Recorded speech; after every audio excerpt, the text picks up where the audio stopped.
One day, George the Steamweed Bowler was waiting for Percy to take him to a new workplace. George was being rude to Rheneas and Skarloey. "You're just nothing but old funnel maggot." "You need shit for your roads," replied Skarloey, "and we're helping you." "I need to kill little Welsh engines and people like you," retorted George. When Percy arrived to take George away, he was still rebelling. "Railways are no good, turn them into roads." The little engines were pleased to see him go. "Fuck you, you racist steamweed bowler." George grumbled all the way to the old branch line. He was going to turn it into a rubber road. When they arrived, George was rude again. "Bumpy ride on rotten rails. I'm glad it's over." You don't get it, asshole! There is nothing you can do to stop this fight. I am going to wipe the playground with you right in front of everyone. I am going to shove your ass down your throat. "Shut the fuck up with that feminine voice, you pussy," huffed George. Percy was still fuming when he met Thomas. "What's up, Percy?" I'm growing concerned about the role models young women have in today's society.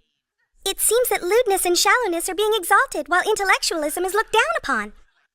I think young women are being marketed to by corrupt moralist corporations. "Can't you fucking ignore the stupid role models?" puffed Thomas. "Also, what the hell happened to your voice?" George was now enjoying himself. "Smoking steamweed," he chortled. "What a life! What do you think of this, Thomas?" Thomas took no notice. So he didn't give a shit. George felt insulted. "You're a useless blue puffball. I'll show him who's boss." At last the workmen reached the level crossing. "What shall we do here?" "Tear it up, shit, fuck it," said George.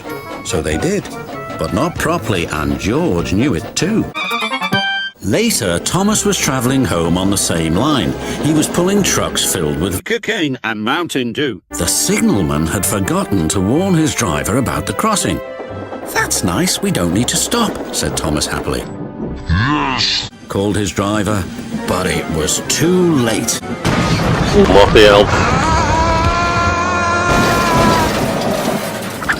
Bloody shit. Next day, Percy told Gordon all about George. "Huh!" snorted Gordon. "Your voice changed, that's why you sound like Wendy Burger from South Park. That's why George is a dick." "He wouldn't dare to fuck with me on this if I fuck him up." George had been taken to some cocaine yard to work. As he was chuffering about, Fuck arrived with a train of empty freight fucks. George was blocking his way, and a fuck was stuck on the fuck line. "Let me through," demanded fuck. "I'm too busy. You'll just have to wait." "There's no time to wait. I must clear my fucks from the main line to let Gordon through." "Pah," said George. "You should never cross the border." The signalman had already switched the points and set the signal to allow Gordon to speed through. His passengers were singing his praises, and he was making express time. "The greatest, just watch me fly by," he whistled long and loud as he approached the station. Suddenly he saw a truck on the line ahead. "Get out of my way!"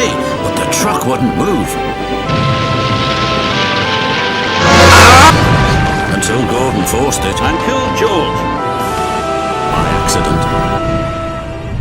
Gordon was worried that the Fat Controller would be cross. He was, but not with Gordon.